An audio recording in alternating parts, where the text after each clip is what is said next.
ក្នុងពិធីជួបសំណេះសំណាលជាមួយក្រុមប្រឹក្សាខេត្តក្រុងស្រុកឃុំសង្កាត់និងថ្នាក់ដឹកនាំមន្ទីរអង្គភាពនានាជុំវិញខេត្តស្វាយរៀងកាលពីថ្ងៃប្រហ័សទី14ខែឧសភាឆ្នាំ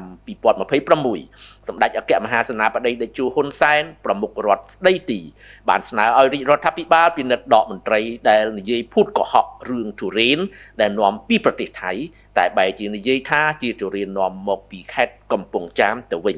សម្ដេចតេជោបានបញ្ជាក់ថា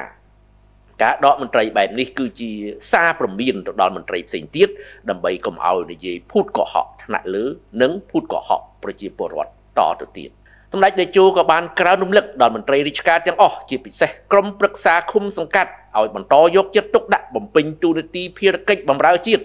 និងប្រជាជនឲ្យបានល្អប្រសើរជាពិសេសបន្តយកចិត្តទុកដាក់ផ្ដល់សេវាចាំបាច់និងសេវាតម្រូវការនានាជូនប្រជាពលរដ្ឋឲ្យបានលឿនរហ័ស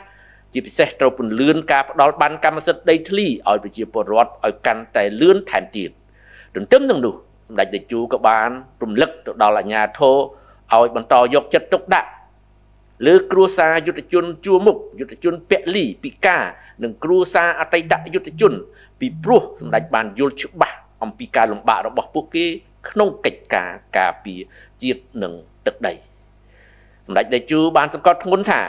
យុទ្ធជនបានយកទ្រូងទៅពាំងការពារជាតិការពារទឹកដីនិងប្រជាជនដូច្នេះហេតុអ្វីបានជាយើងមិនអាចចែករំលែកក្តីស្រឡាញ់ដល់ពួកគេ